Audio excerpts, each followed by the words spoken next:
মোদির পর চলতি মাসে সিঙ্গুরের মাটিতে মমতা বন্দ্যোপাধ্যায় আগামী 28শে জানুয়ারি সিঙ্গুরে প্রশাসনিক সভা করবেন তিনি।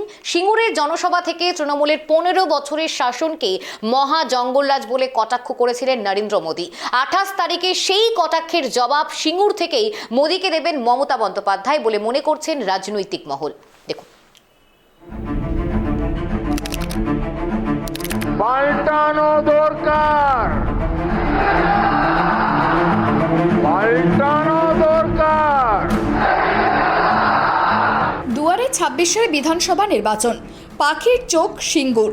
প্রধানমন্ত্রী নরেন্দ্র মোদীর পাল্টা সিঙ্গুরে সভা করতে চলেছেন মমতা বন্দ্যোপাধ্যায়। আগামী 28শে জানুয়ারি সিঙ্গুরে সভা করবেন তিনি। শুধু সভা নয়, সেই মঞ্চ থেকেই বাংলার বাড়ি প্রকল্পের কিস্তি প্রদান করা হবে।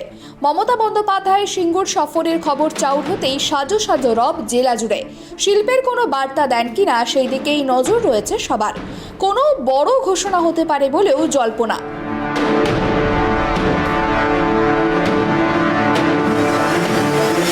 সিঙ্গুর বরাবরই পয়মন্ত মুখ্যমন্ত্রীর জন্য। একসময় সিঙ্গুরে দাঁড়িয়ে পরিবর্তনের রূপরেখা এঁকে দিয়েছিলেন তৃণমূল সুপ্রিমো মমতা বন্দ্যোপাধ্যায়। 2011 সালে বাংলায় পরিবর্তনের নেপথ্যে ছিল সিঙ্গুর। মমতার হার না মানা আন্দোলনের কাছে পাত্তারি গুটিয়ে শেষ পর্যন্ত বাংলা ছাড়তে হয়েছিল টাটাদের। 2016 সালের ভোটের পরেও সিঙ্গুরে ফিরে গিয়ে সর্ষের বীজ ছড়িয়েছিলেন তৃণমূল নেত্রী। তা নিয়ে রাজনৈতিক মহলে চাপানুতোর কম হয়নি। তবে 17 বছর পর সেই সিঙ্গুরে এসে সিঙ্গুরের শিল্প নিয়ে আলাদা করে বিশেষ বার্তা দিতে দেখা যায়নি মোদীকে। 18 জানুয়ারি সিঙ্গুরে জনসভা করেছিলেন নরেন্দ্র মোদী। স্বভাবসিদ্ধ ভঙ্গিতে তৃণমূলকে তুলোধনাও করেছিলেন।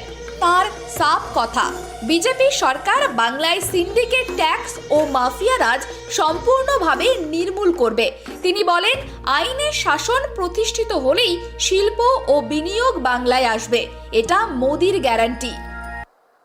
बंगाल में उद्योग तभी लगेंगे, निवेश तभी आएगा जब यहां कानून व्यवस्था बेहतर होगी। लेकिन बंगाल में दंगाइयों को, लूटने वालों को,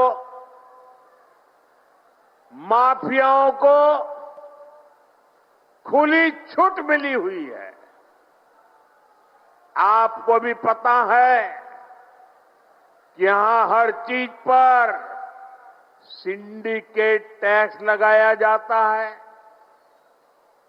इस सिंडिकेट टैक्स को, इस माफियावाद को भाजपा सरकार ही खत्म करेगी और ये भी मोदी की गारंटी है।